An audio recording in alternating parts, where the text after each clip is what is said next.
Welcome to another episode of the Cypher Report, where we give you the tools, information, and analysis you need to decrypt the world. Today's episode features a conversation I had with Brianna Wu. Brianna Wu is a video game designer who was targeted during the GamerGate harassment campaign and has since went on to run for office and co-found Rebellion PAC, a political action committee dedicated to progressive causes and candidates. This conversation was moderated by Whick, a Twitch and YouTube political streamer who hosts roundtable discussions and debates on various topics.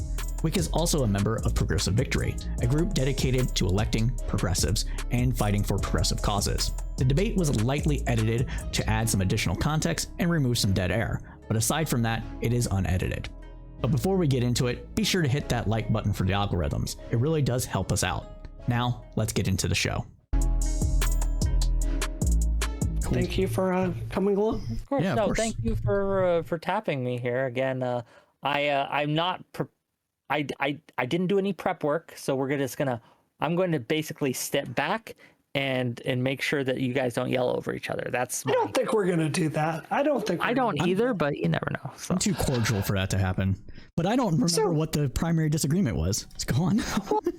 Let's just get into it. So something I have always wanted to ask you is, you served Cypher, which genuinely, thank you.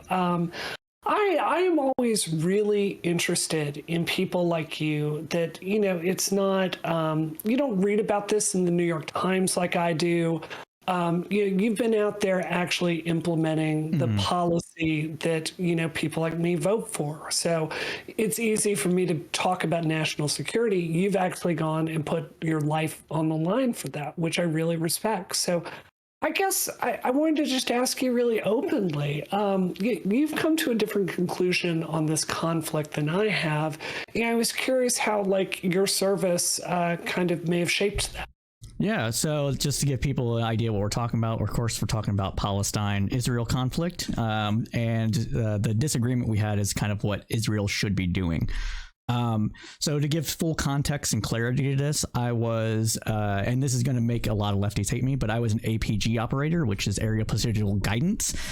Whick knows what that is. That is a drone. I did not pilot the drone, but I was controlling the box on it that helped find the terrorist and the Taliban and any other enemy that might have been in the area. So, but I was doing that mission in Afghanistan from 2014 to 2016. Wow. So I wasn't in Afghanistan the whole time. Some of that was remote. I was in Afghanistan for a year. So 2015 to 2016, I was in Afghanistan. And that was under the Obama rules when it comes to rules of engagement. So if people may not know this, but the rules of engagement under Bush were kind of loose, we'll say. There wasn't as much care about civilian casualties, that sort of thing. It was a really big thing, blew up when Obama, during 2010, after the WikiLeaks came out with the whole collateral murder, which is a whole other debate that I don't want to get into, but this is what triggered it, where we had to tighten up rules of engagement because there was just too many civilians dying. And what the rules of engagement went to was that it doesn't matter how important the target is that you're going after, whether it's a capture mission, a kill mission, doesn't matter what the target is. If anything enters the proximity within 500 meters, abort. Didn't matter what it was. It could have been a dog, cow, a person, a bike. Didn't matter what it was. You called the mission off because they were trying to reduce casualties. Israel's not doing that. No. It's not doing that at all. And, when our government says Israel's doing everything it can, it's doing things that we wouldn't do. Yeah, on the surface, maybe it's supposedly dropping leaflets to tell people, hey, we're about to bomb this building, but there's a active war zone. Yeah. They're not going to be able to escape the area in 10 minutes. It's not possible because they don't know what areas are safe. You leave your apartment, you could be going 100 meters away from that apartment and get hit by another bomb. So what is it safer to do? To stay in the apartment or leave? Yeah. And to be clear, there was an article that came out about Israeli use of artificial intelligence. Oh, basically, to sum this up very quickly, they have artificial intelligence that looks at addresses, assigns a value of how likely Hamas is going to be there, and the number of civilians that they project are going to be could be killed with this. And they basically bump that number of acceptance, I believe, someone can correct me if I'm wrong, all the way up to 50, which was really surprising. It's very high. It's very high. Yes. They not only did that, but they lowered the threshold for what would be. So they lowered the threshold of how many, or I'm sorry, they raised the what you just said. They also lowered the threshold of what is considered to be actionable. So not only you're saying that you're going to accept more collateral damage on the one hand, you're also increasing the number of valuable targets on the other by lowering what that threshold is. The reason that they're, in my opinion, as a person that works with artificial intelligence, that for my job, I do machine learning, I do predictive analytics for my day-to-day job. The reason that they're using AI isn't because they're trying to process thousands of potential targets. They're using it as cover to do what they want to do anyways. Yeah. Well, I think that's why Whick and I, before you got on, we're talking about how glad we were to see Schumer putting pressure on Netanyahu to leave. Though, to be fair, this is a broader problem with the war cabinet. Whick, I've always, because you served as well, I've always wanted to ask you the exact same question, because you, I think, have a generally more, I don't want to say pro-Israel, but you're certainly very, very anti-Hamas. I am. I am also. How did you serving, how did that inform those values? So I did two things in the service. Okay. The first thing I did was I was a cryptolinguist, and a very short time, right? Not a lot of my career was that. And it was my target language was Mandarin Chinese, so I didn't deal with the Middle East stuff too much, right? The second thing I did was I was a maintainer. I basically worked on the KC-135 airframe and made sure that it was flight worthy. It wasn't anything like that. So those are the two things I did. However, right, again, I worked in the intelligence field and the maintenance field, which were two different fields. And again, you get a kind of a feel for the atmosphere in that. For me, the reason why I am less condemning of Israel than perhaps Cypher would be is I understand the differences in the situations that Israel is facing and that America faced in Afghanistan and Iraq and things like that. We were oceans away, right? Israel had just been attacked. 850 civilians had been murdered brutally by these people, right? By Hamas. And yes, they don't take enough care, but to act as if they have to engage in the same rules of war that America does, I don't think is fair. I think that it's okay, right, because of the way Hamas conducts itself, it puts those civilians in the way. It puts those civilians between the bombs and themselves on purpose. Right? And this is one of the reasons, not the only reason, but one of the reasons you see such high civilian casualty rates is because this is a tactic by Hamas. They do it on purpose, and because of the density of the area, right? You then get to the choice. If they don't go in militarily to strike these people, then what would you have them do? And I know I don't want to get too involved in this, right? But that would be my question to Cypher. If not, what they're doing, right? Which I think we can all agree, it's over the top. They've committed war crimes since October 7th. I will cop to that 100%.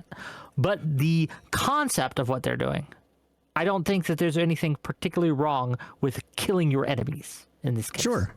No, I don't. Sorry, I'm going to let Brianna can handle this, what she wants to do for this conversation. So, but it's a great question. I mean, I'd love to know that. I mean, it's kind of a different theater too. I mean, I don't know where in Afghanistan you operate, or if you can even tell us. But I was in Bagram, but I was in the air a lot. Oh, okay. Well, I mean, as far as the air, where you're doing UAV missions, was it over an urban area when you're talking about Cal wandering out into the AO? It was Waziristan and Kabul, Kandahar. So major cities. Waziristan's the mountains. Sure. That's where the Taliban like to go hide at. When I was in the air. So the only time I left the wire was when I was on the plane. helping with the visual mission, as well as being second set of eyes for the people that are interpreting what the camera is seeing, as well as controlling the box. But my question is, like, was this an urban warfare situation? Or okay, we literally so in one mission, and I can say this because it's loose enough that it shouldn't get me in trouble. One mission, we literally kidnapped somebody out of the middle of Kabul. Wow. With the Brits. So, Wow. yeah. So, to kind of put this kind of where I'm at in perspective about what I think Israel should be doing. So first things first, the mass movement of people from the north to the south, from northern Gaza to southern Gaza, shouldn't have happened. It shouldn't have been a mass movement of people. What should have happened is that they presumably controlled the area that was just outside of Gaza, where they're invading from, and the northern tip of Gaza. Right? Presumably, we can say that we don't know how long it took them to get operational control. We don't know that stuff, right? So what they decided to do was mass move people to southern Gaza, where they planned and always had planned to invade. And then once they invade, they're going to move them back north, which is going to cause devastation. It's going to cause loss of life, injury, all that stuff, because you're running through rubble, all that. So instead of doing that, presumably they could have set up a camp of some sort, a refugee camp, a civilian core camp with UN or somebody else, just in the entrance to northern Gaza and that little part of Israel that they invaded into. Now, whether or not that's feasible as far as like landmass and stuff like that, I don't know. I don't know if that's feasible 100%. But it seems like a hell of a lot of better idea than bombing the fuck out of northern Gaza, telling people to flee south, then starting to bomb southern Gaza and telling them to flee back north and saying, good luck to you. All right. So that's one. The second thing is that the way that they're conducting their bombing operations is that anytime a rocket is launched, and this has been what they've done forever, like this is prior to October 7th, they were doing this stuff when they were actively engaged with Hamas and other militant groups prior to October 7th, is that if a rocket is launched from a building, that building is considered a Hamas site and is bombed. These are mobile platforms. These are people with rockets on their backs launching rockets or having, basically rocket tubes. So they're highly mobile. They're cheap, whatever, launching from like any kind of building they can think they can get the directory of to hit in Israel. So that building is marked for destruction. They bomb that building. You're not actually killing Hamas. Once that rocket is launched, they're gone. They're not setting up bases there. That's not where their bases are. Their bases are not these buildings where they're launching most of their rockets from, because they're mobile. They're launching them from like hundreds of buildings, like different buildings all the time. Yes. So why would you bomb that bundling? Yes and no. That's mostly correct. So the problem if it is a Hamas base, that's different. But I'm saying it's not even have to be a base. But I've seen footage, right, of them.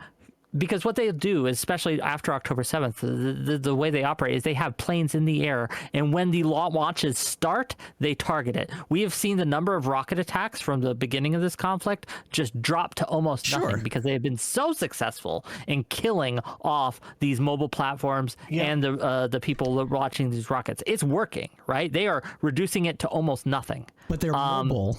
So you're targeting buildings. Yes. You're targeting buildings with hundreds of civilians in there due to density, right?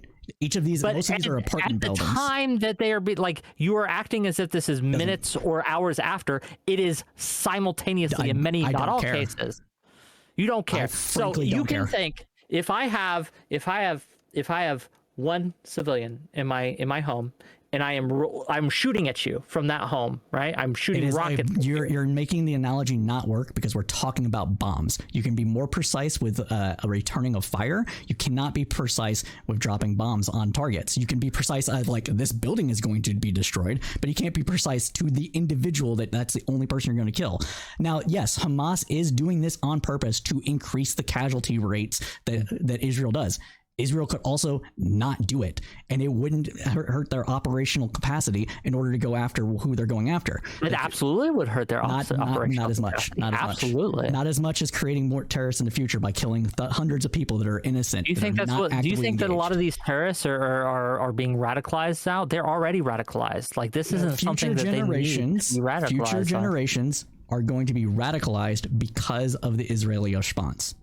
That is what we know from every counterinsurgency effort that has been done throughout all of time. That wasn't in a campaign to win hearts and minds. That happened in the Philippines. Look at how many people, how many middle class, right? How many middle class people participated in ISIS and the Taliban and all these other groups. They were middle class. They weren't poor, starving people, individuals. Who said anything about poor and starving? If your dad dies and you're a middle class, you're going to be fucking pissed at the person that kills your father. It doesn't matter what class you come from. That's how people get radicalized. They get radicalized because they see the oppression that's being done to them and their people. And if they're of means, they're going to come up with some sort of philosophical reason of why this is doing it. So with Al Qaeda, ISIS, etc., it's like the Jews, it's America, the great Satan. Like they're going to rationalize this because they're smart and they can do this stuff. But the foot soldier's gonna be like, I'm going to go kill the people that killed my family. I'm going to go kill the people that are oppressing me. That's what's going to happen. It does seem to me, like one of the lessons I took from the war on terror is you can't like fight terror by fighting a war that creates terrorists. And this firsthand, Cypher, if you participated in Afghanistan, because our directions directly led to ISIS, right?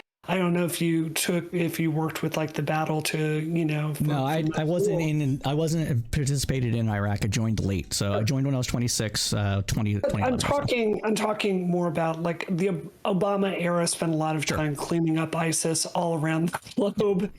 We had a lot of conflict because of that. And we created a war that created terrorists and ended up destabilizing the region. So I'm really amenable to that argument that you're making. I think where it falls apart, and Whick, this is why I'm so glad you're here, because you do have that military background and I don't. I'm just gonna be straight with both of y'all. When I was running for Congress, I had no intention of telling anyone in the military how to do their job. I don't know shit about bombing tactics. I don't know anything about urban warfare other than what I've seen on 24. I feel completely unqualified to say, is this tactic good or bad? Though the rounding up of civilians and sending them to Rafah Pass, and now deciding to invade Rafah, this just makes no sense to me. So I will grant you that. This is where I think it would give you a little bit of pushback here.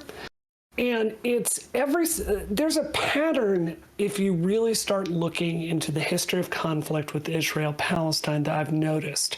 And that is when the Palestinians have a leader who is focused on peace and talking about peace as the primary tactic for winning, this is where the international community kind of comes behind them. The humanitarian case to to supply things and help Palestine become their own state is very straightforward. It's very compelling. And this is where it seems like they've made gains. The opposite of this is also true, that when you respond to Israel with violence, they have learned the lesson that they have to respond with overwhelming force. It was true with Egypt. It has been true so many times with the history of warfare in this region. It was true with the Arab League. And it was so predictable this is where it's going to go. So I'm not defending Israel coming in and flattening Gaza. It's very hard to look at those pictures. But I'm also completely unsurprised that that's how Israel responded, because it's what they've done every single time it's happened throughout their history. There's no surprise here. As soon as October 7th happened, there are multiple people I had conversations with on Twitter, in Discord, everything. I was like, ethnic cleansing is going to be the response here. Bibi is going to ethnically cleanse Gaza. They're going to do everything that they can to reoccupy Gaza, make it because one, that's what Bibi wants anyways. Bibi wants all of Israel to be controlled by Israelis. And Ben-Gvir, who is a literal terrorist as well. Yeah, Ben-Gvir wants that too, right? So that was going to be the response, right? Fuck Hamas. I don't give a shit about, like, Hamas can go jump off a cliff and I don't care. I'm sorry, this is violating Twitch chat or something. Either way, come on, man, my channel, buddy. But go ahead. sorry. I stopped streaming, so I think you can say that. I think you can say that. It's fine. It's fine. Hamas can go away, and everybody would be better off for it, right? But we at the same time, we have to look at what Israel has done in order to prevent a two-state solution from ever materializing.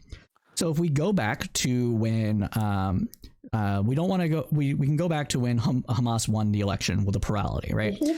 Israel decided that, hey, this isn't good for anybody. Let's arm and fund Fatah. U.S. did this too. I think Britain did it as well. And they created a civil war, creating a massive destruction within Gaza. They all of Fatah got pushed back to the West Bank. Everything, it was a complete civil war, complete shit show. All right. Hold on. That's not what happened. So after the election, where Hamas run like I think 40%, 46%, right?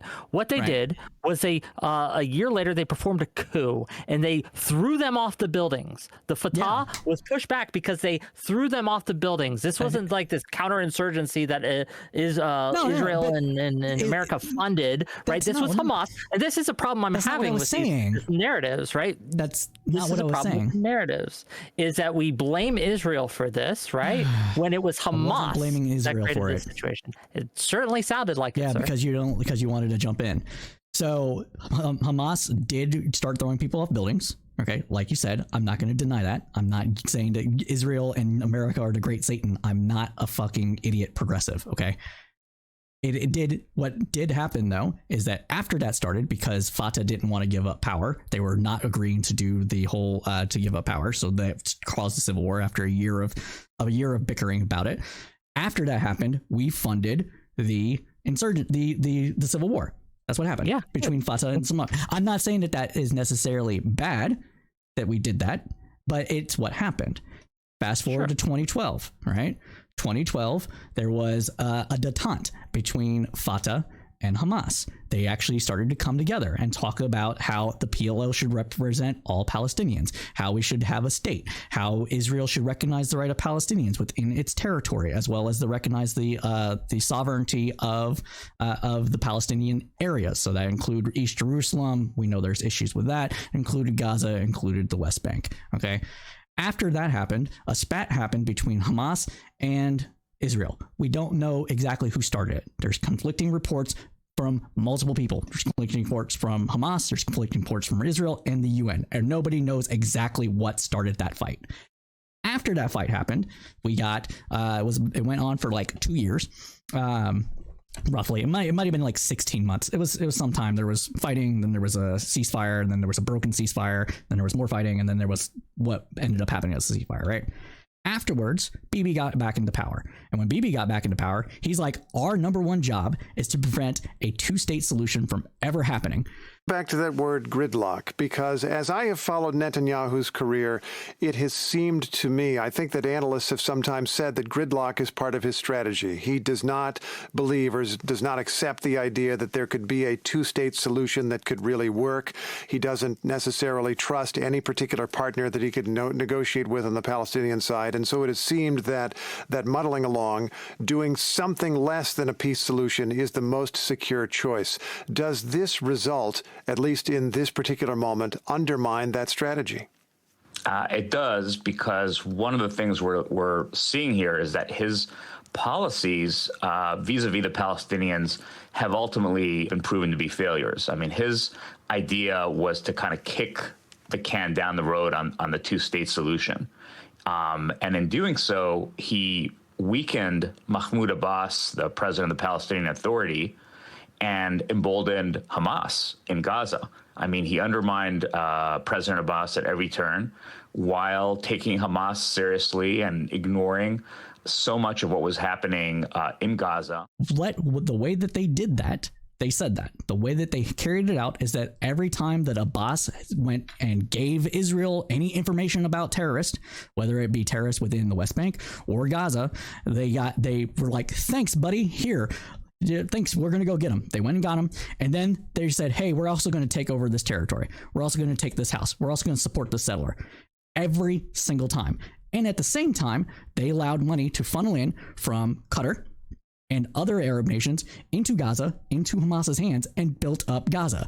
They weren't doing a trading land for peace. They weren't doing a trading money for peace. They were specifically going about this in order to prevent any coalition from being built by Hamas, and Fatah. One of the reasons Netanyahu has to go. I agree with you. There's nothing you're saying that I disagree though, with. because it is And the Likud and that whole type of thing. I get you. Yeah. Okay, so it's wait, hold on for a second. I don't know. This is the thing, though, and this is the part of this that I keep getting stuck on, right?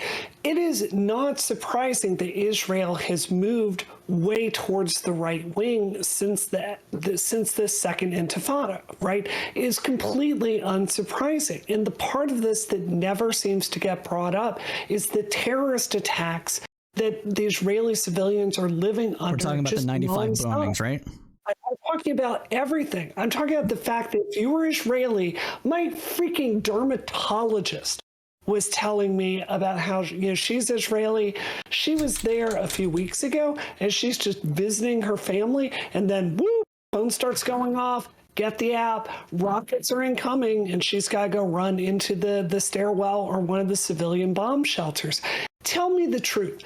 If here in America, if Boston was like under rocket attack for decade after decade of civilians being targeted by this, do you not think that the Republicans would have a lot more power?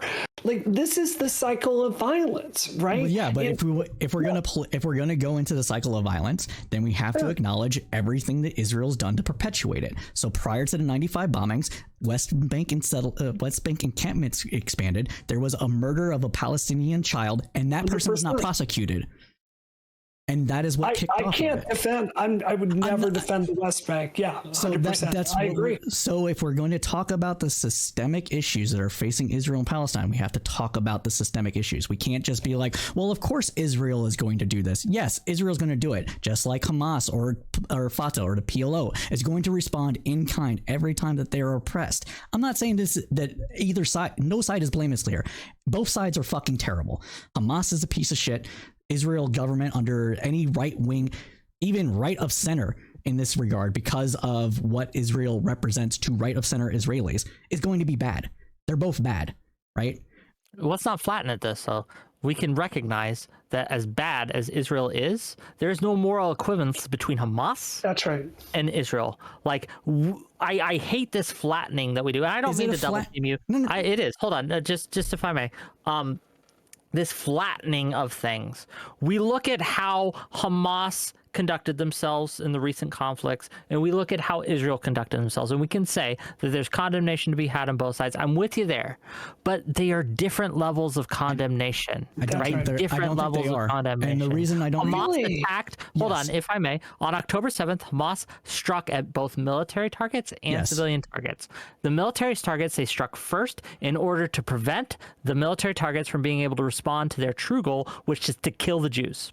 To kill every single Jew they could get their hands on and take hostages, right? The military targets were only struck in order to pursue that goal, right? Now, we can condemn Israel because they strike targets that are military in nature, but civilians are around and it's way more collateral damage. But the goal is to kill Hamas. It is not to kill the civilians. I don't agree with that. And these are not comparable. That's the problem. That is the fundamental disagreement that we have. I do not believe for a second that Israel actually gives a shit about any Palestinian living in Gaza. And the reason their behavior belies your statement. You may not believe it, but the behavior that they engage in, you can say it does not engage. It is not enough, but it's much more than Hamas. It's much more care than Hamas has taken. Here's why. You agree with that? Here's why I say that I don't. No, I don't agree with it. We can fight on this all day. I don't care.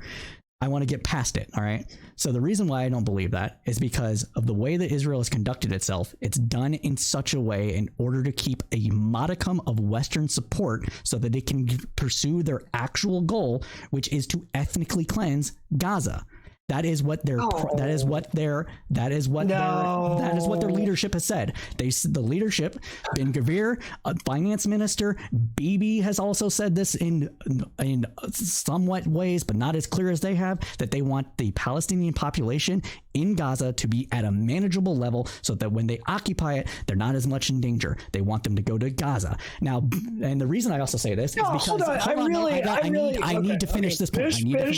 Let him finish, then we'll get to you, Brianna. I'm sorry. Bibi's. We'll get to you. Don't worry. in I want to say it was 2018, so it was during the last spat before this one. There was a documentary put out by Frontline called Bibi at War, and it explained Bibi's entire philosophy from his 2 terms or 3 terms at the time. I think it was 3 terms at the time, prime ministership, and it explained how he rose to power, everything. It made multiple quotes of what he said, and in those multiple quotes, Bibi said that the Arabs have already got their second state, and it's Jordan, and any Palestinian doesn't want to live under Israeli occupation or Israeli control should just move to Jordan and get the fuck out of Israel. That is Bibi's number one goal, is to put all of Israel, which includes the West Bank, the Gaza Strip, and East Jerusalem, under Israeli control, both militarily and civilian-wise, and to keep the Palestinian population in check, as well as to keep the Arab population that is within Israel as citizens to a level that they can maintain their ethnic majority in Israel. That is the goal. Everything that Bibi has done so far in this war and past wars has been done in such a way to promote that. That's why I don't believe it. Okay, I want everyone watching this to note because I respect you, I want to be friends with you, but I think you just pulled a slippery trick. And that is, this is what always happens. Y'all reach and you'll go to some diary or some speech or some individual instance, and you'll find it and you'll apply every bit of that to all of Israel. And the truth is, there's hold on. You gotta let Brianna finish. I let you go interrupted. I'm gonna let Brianna go interrupted. Go ahead. There's the actual policy of what Israel is actually doing. And let's be really, really clear. Like, Israel, if they wanted to conduct a genocide, like an actual genocide against the Palestinians, could do that very, very easily. I have no doubt there are people there that want to ethnically cleanse Palestinians and force them to go to Jordan. I can't, because Ben Gvir is in the cabinet. But the truth is, we had Stephen Miller in Trump's cabinet, and I reject this idea that the United States is like a completely white supremacist country because of that. You cannot attribute and make these blanket statements about what an entire country wants because of one individual speech or something that they've said. You've got to look at the policy. And this is what I really find slippery, because you can go to the goddamn Hamas charter, and it's right there in the charter. Their goal is genocide. Their goal is actual genocide, to wipe Israel off the map and to get every one of those Jews to either die or go live elsewhere. And then the evidence on your side is you're like, someone said this in a diary or a speech. It's not a diary or a speech. It's not the same. It's not the same thing. There's no policy to do that. The literal Likud charter has from the river to the sea in it. Party. That is what we're talking about. I didn't ever say that Israel's... Okay, if I said Israel's goal, I should say right-wing Israeli goal. Sure. Okay, so we agree on that. I'm not saying that all of the Israelis in Israel are evil Zionists. That's stupid. And that's why I don't like these discussions, because sometimes they go off the rails like this. I am being very specific. I said the Israel's goal right now, I didn't say right now, but Israel's goal right now is what's been done. And that is what Bibi has said. That's what Ben Gvir said. That's what the finance minister said, whoever the hell his name is. There are multiple Israel's people. Goal, to be clear, right now is ethnically cleansing Gaza. You think that the October 7th operations I believe that Bibi's goal is to keep the Gaza so we're population. Talking Israel. Bibi represent. Okay, so if you're saying if democracy over there, as I understand it, correct? We can argue about that later. Parliamentary democracy. Sure, if you want. I mean, technically, it's an illiberal one. And much like Marjorie Taylor Greene, who is a member of our democracy, right, does not get to dictate even when she has big levels of power, right? We can recognize that there are people within the idea. So when Stephen Miller was with Netanyahu. When Stephen Miller was inside the Trump administration and designing his policies for the detention centers within the southern border states, that was the government's policy at the time, even if that was not everybody within the government to do so. Do we agree with that? Certainly. But that is how I'm trying to frame this. Sure. What behaviors, right, the IDF is doing currently, right? Because bombing, if you look at the behaviors, the refusal that bombing is to kill. What they're saying is we want to kill Hamas and get them out of power. That's what they're. I know what they're saying. I know what they're saying, but their actions say otherwise. The bombings. What do you mean? The mass movement of people that I brought up at the beginning of this, the fact that they're not letting any Palestinians within Israel proper, even though, like I said, that makes sense. That makes sense to a degree, but they could have, like I said, they could have at the beginning of the program, I said they could have set up the camp from in the north rather than in the south where they're planning on bombing, and then go back to the north where they're also planning on bombing. Like there's things they have not let aid trucks in. The Israelis, right-wing Israelis, their version of Nazis right now are sitting in front of the supply trucks to enter northern Gaza and trying to prevent them from entering northern Gaza. Okay. So we can talk about this. We can talk about this all day. At the end of the day, the Israeli policy right now is not just to destroy Hamas. It is to destroy Hamas, reoccupy Gaza, put it under Israeli control in some fashion, and multiple times they've said, go to Egypt, get out, leave, we don't want you here, and they've done everything that they could to try to make that a reality. Egypt doesn't want them, and that is not happening. Egypt does not want them, and then Egypt is not blameless here either. They're just putting up a wall that is preventing people from fleeing when they start the Rafah campaign. I hear what you're saying. I'm not a progressive like the other people.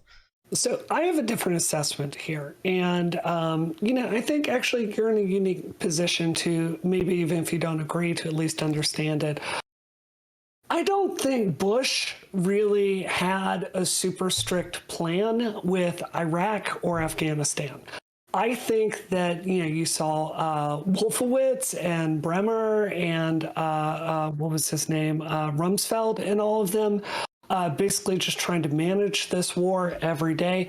They got into it, and it was an absolute, I hope I can say cluster F on your show, Whick? Yes. I don't know. It was absolute clusterfuck top to bottom. One day they're putting up Bremer walls, like these giant concrete things all through Iraq.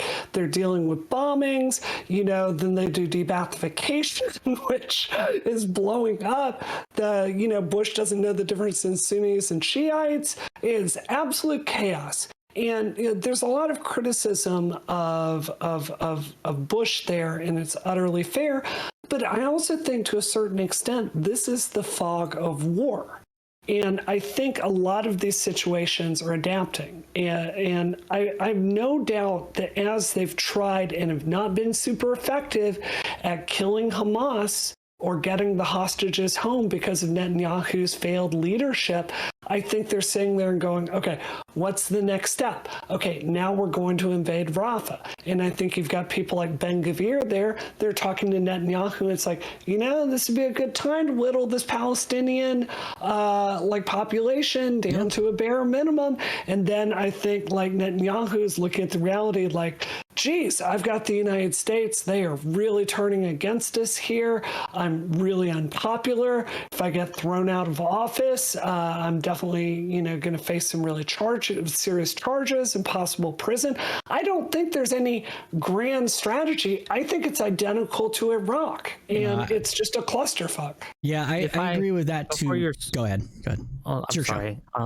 Yeah, I don't mean to double team you or anything like that, but I think it's fair enough. Before you came on, we talked about, or I talked about a little bit what was happening with Brianna and what was happening in leftist Twitter instead.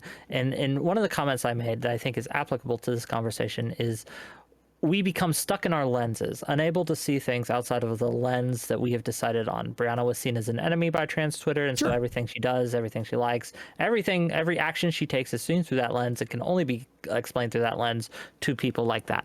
When you came on and you said, again, you were having discussions with people on October 7th, exactly when it happened, that this is going to be ethnic cleansing. What I think is happening here is you've got trapped in that same lens. So everything that happens, everything that's done, everything that everyone takes is seen through that lens. It's ethnic cleansing. Look, this proves it. Look, this proves it. Look, this proves it. And I think that we have to escape that kind of lens, because that's I mean, if all you got is a hammer, everything looks like starts to look like a nail, and I think that's what's happening here. Anyway, I mean, go ahead. That's a fair critique if everyone's got bias, but when you're right, you're right. That's where I'm going to go with that because I've predicted a lot of things before and it ends up being correct. Now, I've also said that I don't think that Israel's going to actually go through with all of it because its economy can't take it. The buildup of troops with the calling of their version of the National Guard, the reservist forces, have drained the economy of resources, so they can't go on much longer. They got maybe 2 months left, and I said that at the time that if they don't have it the operation completely done by what did I say? I can't remember exactly what I said. I've adjusted my timelines a couple of times, but it's probably April that they would be done by July, and I'm still sticking to that. I think this will be over by July, and if not sooner than that, because their economy simply cannot take it. It doesn't have the resources to have that level of buildup still. Now, as far as like the ethnic cleansing stuff is concerned, the propaganda that they're putting out is kind of in that line as well. They're showing like, people partying it up. Now, this could be just honestly just be like, look, you have no chance of winning. We're sitting in hot tubs while we're calling for a fire for effect, bitches, and having bombs go through, right? So could be. So I want to ask a clarifying question because so many of these terms, it's like terrorism. What precisely does terrorism mean? Like when I say terrorism, I try very strictly to talk about countries that, like a large number of Western countries have officially put on terrorist lists, right? Mm-hmm. I think ethnic cleansing to a certain extent means this too. When you say Israel is engaged in quote unquote ethnic cleansing, can you get really granular with what you're charging? So basically, my opinion on this is that Israel's goal is to not necessarily remove every single Palestinian from all of Gaza. That's not realistic, right? But their goal is to have as few Palestinians as they can to create operational control of Gaza, to make it to where their soldiers are going to be somewhat safe when they attempt to rebuild it in whatever image it is, right? I argued with people on the other side. I did not want to call this genocide because I don't think Israel's goal is to completely wipe out Palestinians as a people. I don't think that that's the goal. I think the oppression is clearly the goal, and they want to have it as manageable levels, but they're not going to literally try to put people into trains to put them in camps, right? Okay. That's if not you're saying that they're going to do. occupy Gaza, I don't think I disagree. I just don't think that's no. In order to occupy it, they want to push as many people out of Gaza as possible because they don't want to have those people there. So that is why I say and the reason that I bring up Bibi's history on this is because this is what Bibi has said countless times, publicly, privately, to other people. It doesn't you can find all of these things. That's why I said go watch the documentary Bibi at War on Frontline, because this is stuff that is out in the open. It's not just like, oh, he said his diary here and his father did this, although there's some of that in there, but there's statement after statement after statement of this being the goal. Recently, he just said from the river to the sea, Palestine will be Israel, or something to that effect. It wasn't that exact translation because I think it was in Hebrew, but it was the same thing. And that's the Likud's goal. So can I politely ask just a little bit more turn taking for other people here? I hear what you're saying about this. I think I have no doubt that this is going to end with some percentage of Gaza occupied, right? I think, and look, this may be my bias because like Whick said, I think sometimes we go into things. I go into this, and I will be honest. I think this talk about Israel being evil, or the Israeli people being genocidal or whatever, I just don't think that's true, right? I think they're a flawed democracy, very similar to ours. But there's this long historical pattern of Israel, someone frankly attacking Israel, just like October 7th, and them going in and having a military operation, and then the dust settling and kind of giving some of that land back. And what I hope is going to happen is I assume all three of us here agree that the West Bank settlers are absolutely untenable. This situation absolutely has to change. maybe some of the ground that they capture could be used as land swaps, right? And, Israel agrees to have this territory move and it's part of Israel from now on. And, the West Bank, they give up those settlements in the West Bank and they get like beautiful, very well-developed places to live. I think there's an aftermath to all of this that historically it's very likely to happen. And I don't think we can like judge today what that is going to look like. Does that make sense to you? No, it does. And what the United States has been engaged in, this is where the progressives are going to get mad at me. What the United States has been engaged in with holding Bibi close, with Biden holding him close, giving them weapons, making sure that they get aid, being 100% backing, is they're trying to have leverage. We're still trying to maintain the leverage that we have over Israel to get the policy that we want for the day after. If Biden, and Biden said on no certain terms, don't commit war crimes. Like, hey, October 7th was bad. We get it. Don't fall for the trap we did, right? And if you do, it's going to be bad for you, and we're going to have to readdress our policy. We slowly started seeing that, right? The reason he's doing that is because if he did anything else, if he did what leftists want, there would be no leverage. The United States would have no leverage. They would lose all support that they have, even among the modicum of leftist Israelis that exist. And I don't mean like leftists in the sense of Israeli left-right politics. I mean leftists that people in the West, in the rest of the West, would say are leftists. Like, they would lose support with those people, because when a terrorist attack happens like that, it galvanizes the entire population. And this is especially true for Jewish people, entire population, to fight back, because it is an existential threat to their very existence. And with Jewish people, that is abundantly true. And you have similar things happen in the United States.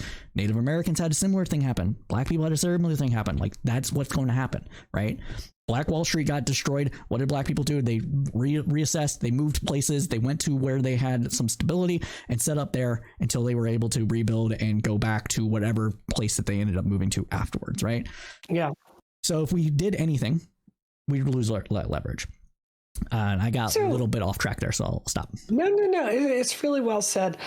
Whick, can I just to bring you into this a little bit? Sure. Like, do you think, are you generally happy with the pressure that America has been putting on Israel? Because from my point of view, especially in a historic context, it seems to be, I think it's extraordinary. I think maybe very young people may not appreciate just how nuanced what Biden has been doing is.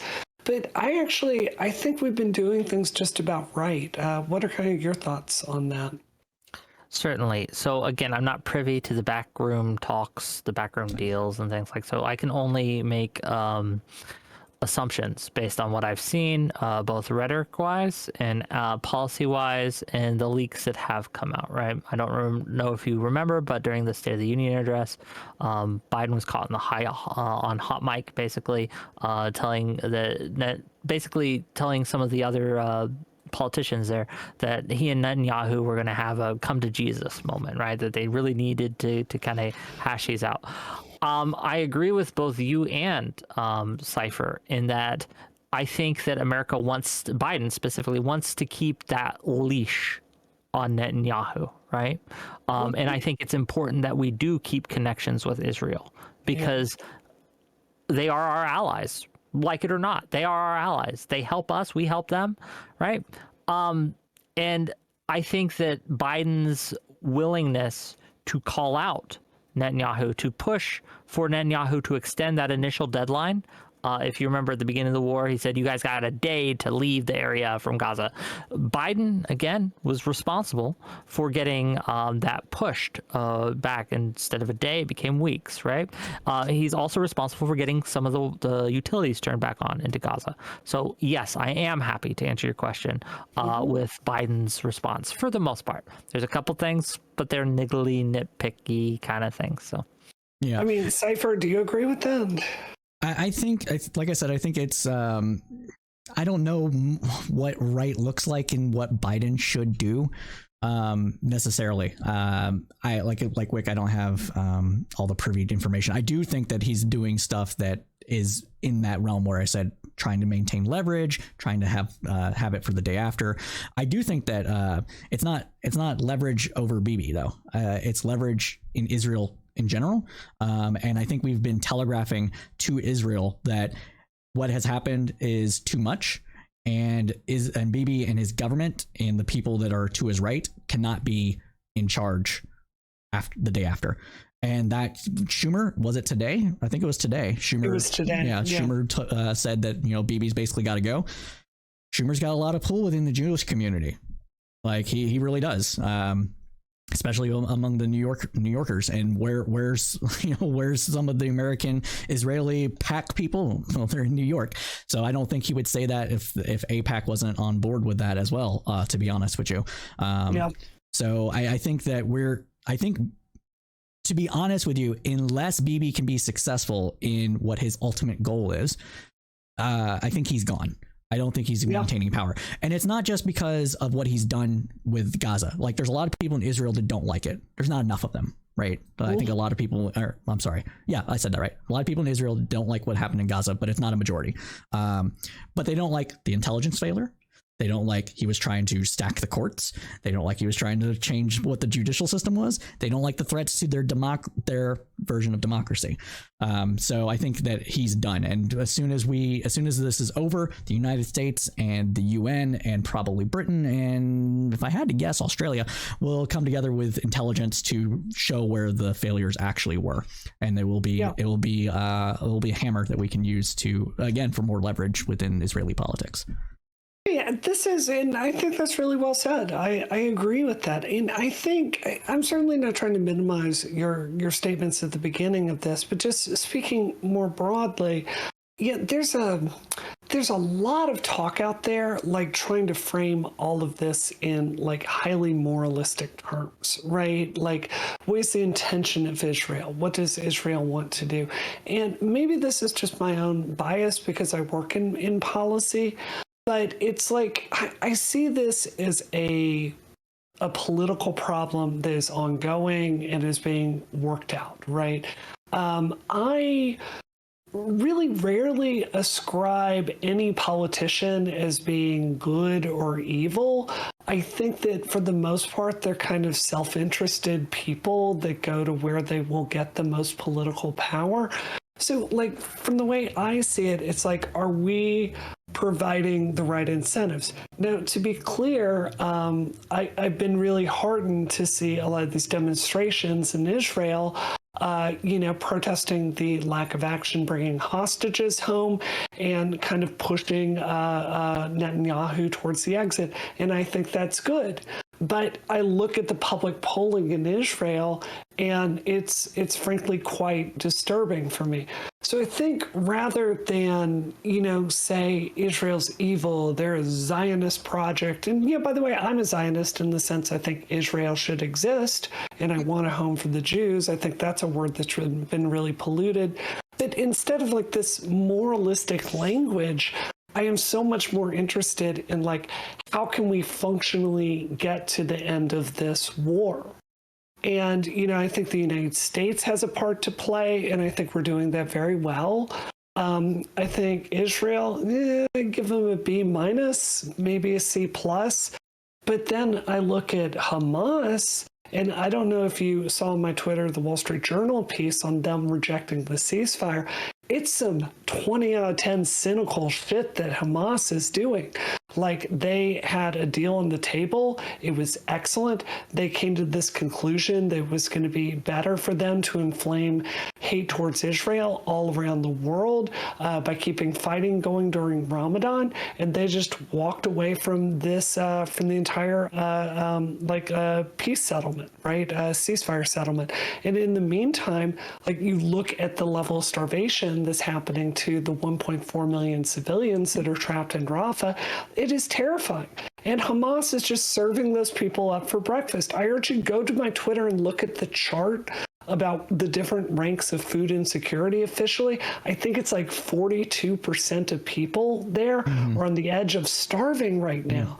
And Hamas does not give a damn. And I keep asking myself, like, where's the fire for the major variable in keeping this conflict going? It's truly baffling to me. You're asking where is all the pushback against Hamas? Yeah, I don't see it. It doesn't exist. It doesn't exist because, and I would say it because of how Israel has responded. Israel was being supported by everybody except, dumb fuck leftists that are dumb fuck leftists, right? And then they started their bombing campaign. And then they had Ben Gvir go on TV, and they had their finance minister go on TV. And then Bibi Netanyahu went on TV, and they're like, we're going to do this. We're not going to stop until all the hostages are back. We're going to bomb them. We're going to take it over. We're not going to let Hamas exist. Not letting Hamas exist is fine. I'm not saying that's part of the problem, but all that stuff happened, and all of the goodwill that people kind of 2 steps away from left of center dissipated. And who is participating online? It's not moderates. Moderates aren't involved in these political discussions. Or we're an anomaly here, right? We don't get people fired up. What happens is that the extremes on both ends are what get people fired up. And sad to say it is, there's a lot of anti-Semitism on the left, and there's a whole lot of it on the right, and they're all pushing for the same narrative. So you said something there that I don't know if it's true, and I want to push back on it a little bit. You said that right after October 7th, most of the international community supported Israel. That is maybe most of the. I said left. I didn't say. Okay. I wasn't talking about government. If you want to, if you want to clarify, that's fine. Because I remember the UN making a resolution to condemn the October 7th attacks and didn't pass. Pass. So the UN's got a So I don't care about the UN. Okay, if you're talking about something different than the international community, then okay. But I'm talking about the international community. I was talking about people within like the US online, like our political bubble, not globally. Well, globally, there's a whole issue with there's a whole issue with anti-Semitism broadly. Yeah. So, if we want to bring this to just support for Israel in the US online, I think broadly amongst the non-extreme branches, there's still a large swath of support for Israel in this time. I think it's gone down, but not like significantly. I think that at least that's the impression I get. I think there's a lot more liberals and rank and file Democrats. I'm talking about the people that make up the Democratic Party, the people that are volunteers, the people that are on the front line of getting people to the polls. We're talking precinct chairs. We're talking about all the people that volunteer under the precinct chairs. Any of Democratic clubs. There's been a lot less support for Israel among those people, especially in the Northeast and especially in places like Minnesota and Michigan and California. There's been a lot less there among those people. Maybe not the Northeast. And I should probably clarify that. Yeah, but I've seen Michigan, like California ain't the Northeast, but yeah.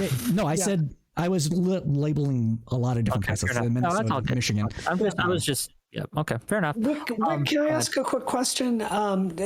This was a statement that was made, and I don't want to go past it. Cypher has the assessment that the reason Hamas is not entering more of the calculation in who we are apportioning blame to is because Israel's bombing campaign has turned people against Israel. Do you agree with that assessment? What is kind of your take on that? I don't. I think that at least, again, I don't have a poll up right now, but the people that I have talked to in real life, right, the speeches I have heard, outside of the people who were condemning this day one, right, like who were calling for a ceasefire on October 7th, and there were a lot of people doing that. Outside of that cohort, people don't like it. They're not happy with it, but they don't condemn Israel for it. They understand it. They're hoping for peace. They hope for a quick conclusion to the war, but they are, in general, for the most part, like, do what you got to do, Israel, right? That's at least the effect that I'm seeing. Yeah, we're having a bit of just slightly miscommunication. So online, the people that are online are not those people generally. People that are actively engaged in like protesting and that's what I'm saying. So when you're not seeing it online though, right? Because no, it's talking real life. Yeah, I know, but I said we're talking about online and somewhat in real life. So that's what I'm saying. We're slightly talking past each other. Okay, so rank and file Democrats, there's been a lot less support, but they're not like saying Israel has to do a ceasefire now necessarily. But they are condemning it more. So at least in my community here in Texas. There's again, without like this is all vibes based. I don't have anything to say yes or no. I just don't. Well, I mean, how engaged are you locally with your Democratic Party? Well, not very, because I live in a very rural section of Pennsylvania that doesn't exist here, to be clear. But I am, again, I work with Progressive Victory. I work with other like online communities and things like that. And again, like there is a sizable cohort who are anti-Israel. But they were always, and that hasn't grown. So I don't know. I personally. I have an assessment that before October 7th, I think I radically underestimated the way the anti-Semitism has shaped history and has shaped this region particularly. It even shaped American politics. I mean, I was aware of it, but just... Yeah, and Cypher, to be ultra clear, I'm not accusing you of this. You've been lovely, and I've really appreciated the nuance that you've talked to with all of this. But I've been really stunned by seeing how quickly people are turning on Israel and making a really blanket statement about Jews, right? Yeah, to be clear, I don't think all of that is like anti-Semitism. I think it's entirely possible, especially given the overreaction, the military response, to have a problem with Israel's government. I share that problem. But I think the answer to that question, like why isn't Hamas getting more heat? I think it's kind of simple, actually. A lot of people hate Jews, and a lot of people don't want Israel to exist. When you say Zionism like it's a slur, I don't know. It feels so Orwellian for me because I don't know what word you can use anymore to just say Jews deserve a homeland, right? Okay. Like that word has been erased, right? Do you want me to try to bridge the gap on Zionism here? Sure. Okay. So, Brianna, I would assume that you don't support white nationalism. Okay. No. Right. You don't, right? All right. So among right-wing Zionists, both Christian and Jewish people in Israel, there is a cohort of them that want that to be what Israel represents. It is the equivalent of white nationalism in Israel. All right. And that is a fundamental core part of the Zionist zeitgeist, because it was established during the time period where everybody was trying to create ethnic national states. They were all trying to follow the German model of creating a people for a land for a people, getting everybody on board and around an ethnic group, right? So if you're a leftist, you are going to be against that. It doesn't matter what kind of leftist you are. If you're a leftist libertarian, if you're a leftist lefty, if you're a leftist Marxist, you're going to be against the kind of idea of creating an ethnic homeland, unless you're a separatist kind of leftist person, in which case you're fine with it. Unless it's a Palestinian homeland or an Arabic homeland, or African homeland. No. See, these people are calling them. No. I'm not letting you do this. No. I will cut you off on this one. No, they're not. They are not explicitly designed to promote and benefit most of these countries, to promote and benefit a particular ethnic group, which is what Zionism does. All right. Now we can say that there is some of this within Arab countries with Muslim and Sunni majorities. We can say that the Pashtuns within Afghanistan and the Taliban are explicitly trying to set up a Pashtun explicitly ethnic supremacy thing. We can say that those things exist. We can say that China had partly done that with Han Chinese, right? The United States tried to do it with white people up until 1920, basically. All right. These are things that everybody is against. right? Most people are against, unless they're an ethnic separatist. Yeah. Unless they're Because again, a lot of I people I don't share things with them, right? Sure. So with and me, when I say, cause this is if I may, this is the frustration of the conversation. Is I will say, hey, this thing is happening amongst this cohort, right? There's a cohort among leftists who absolutely will stand the Han Chinese, like they have no problem with what happened to the Uyghurs, right? They will excuse it those left, people right, center. suck. They will excuse, but you can't say that it's not happening and leftists don't believe it when there's I don't consider not those a people to be majority, leftists, but a sizable minority of people calling themselves leftists. Yeah, I know, and they're liars. This is what they believe it. You can say that they're a liar, right? But this is when people think leftist, these people also come to mind. Yeah. Right? And I would reject that framing, but I understand it, which is why I said the majority of leftists do not appreciate these things. I have no, so I'm sure you two remember the Professor Flowers debate with Vosh, right? Oh my God. Back in the day, yes. So yes, she is an ethnic she wants to establish an ethnic space for black people in the United States.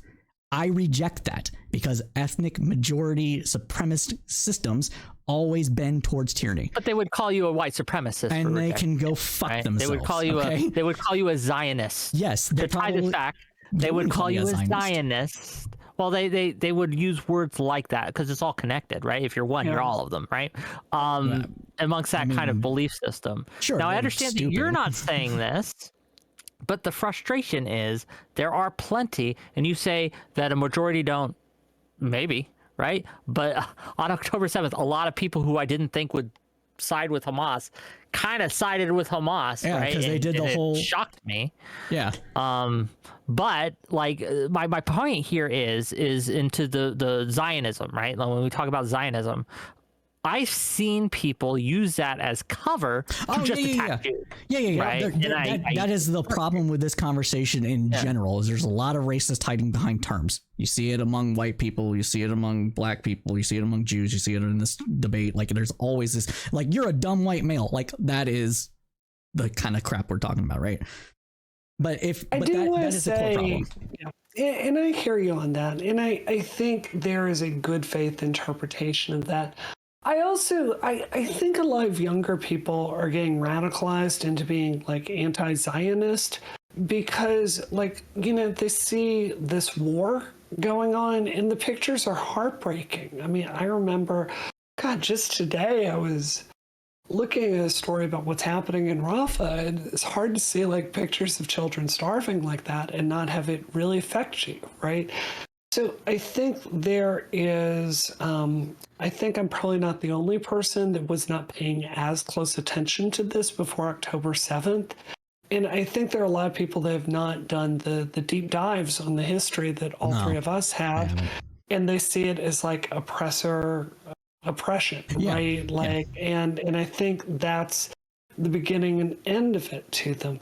But I just, you know, it's so hard. And this is what I think is so hard about this subject is it takes so much time and so much patience and frankly, so much maturity to sit down and first of all go, hold on, I don't know enough about that to have an opinion about this.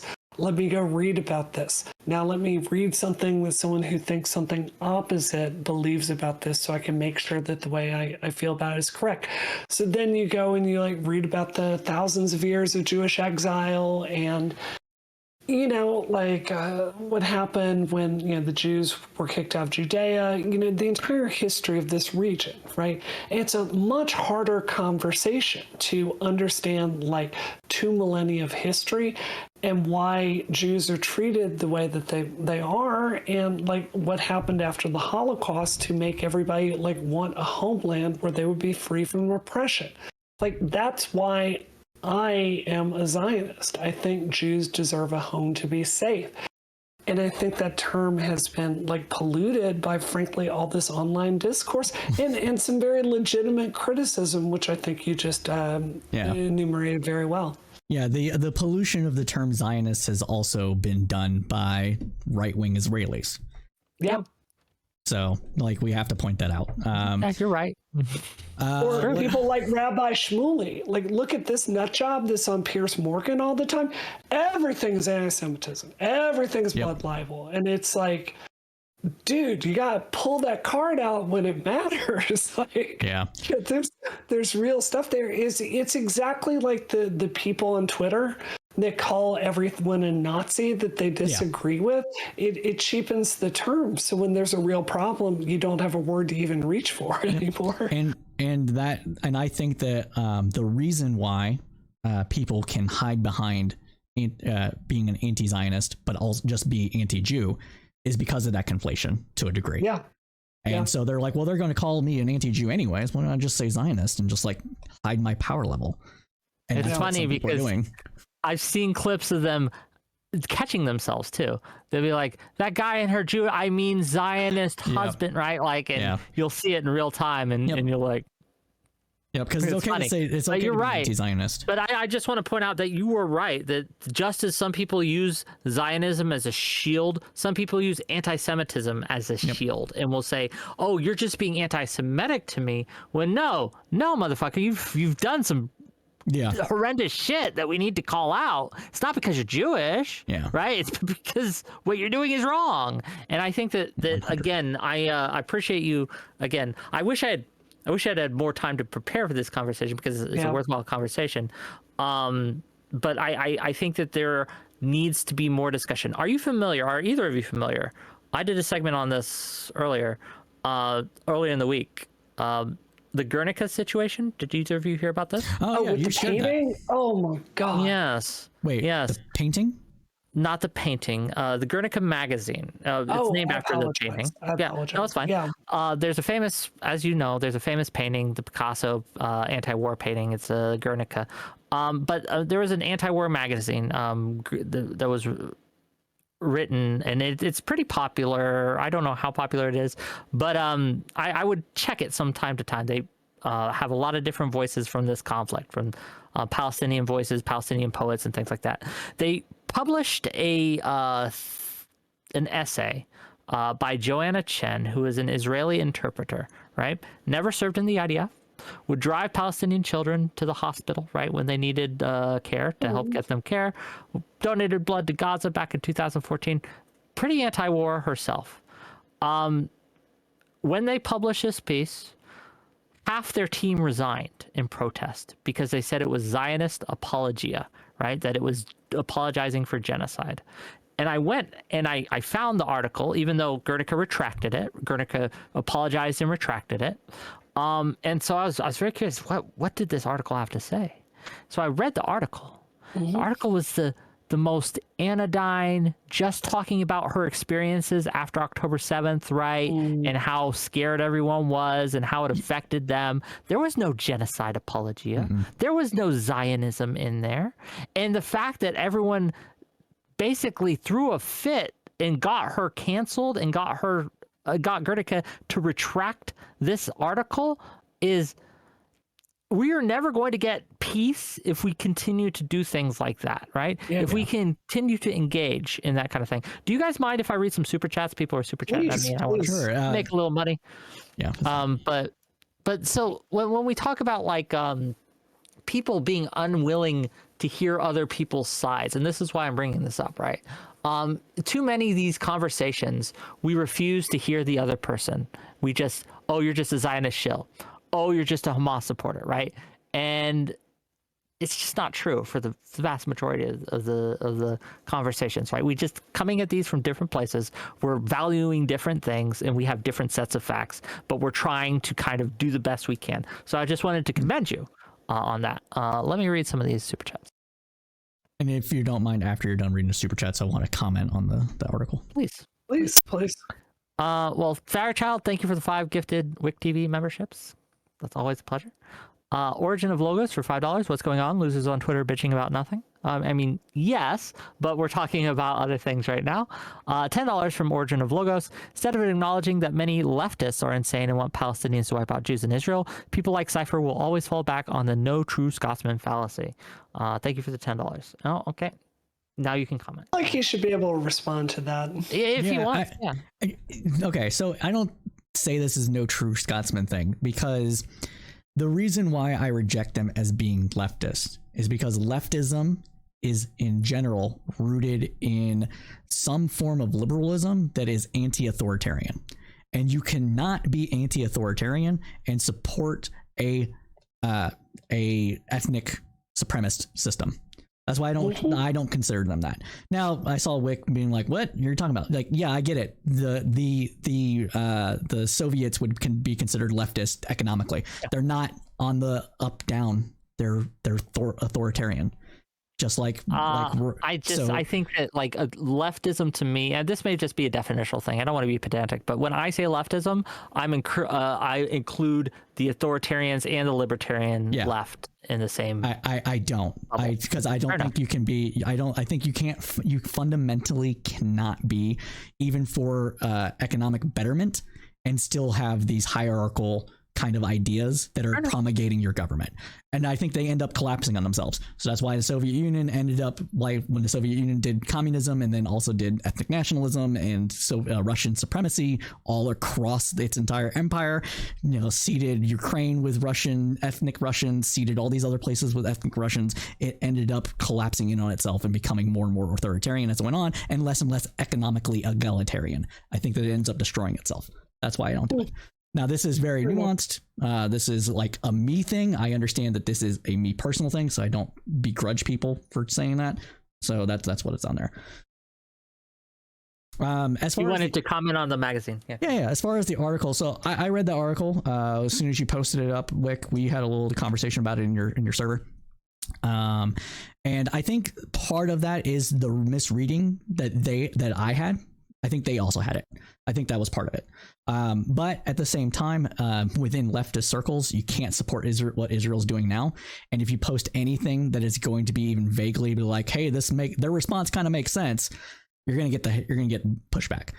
That's really more of it. Yeah. Really? So. Is that true? I've not experienced that at all. So I think that's what happened. And I had not known until I read the other articles about that article that this was a purely voluntary editorial staff and that sort of thing.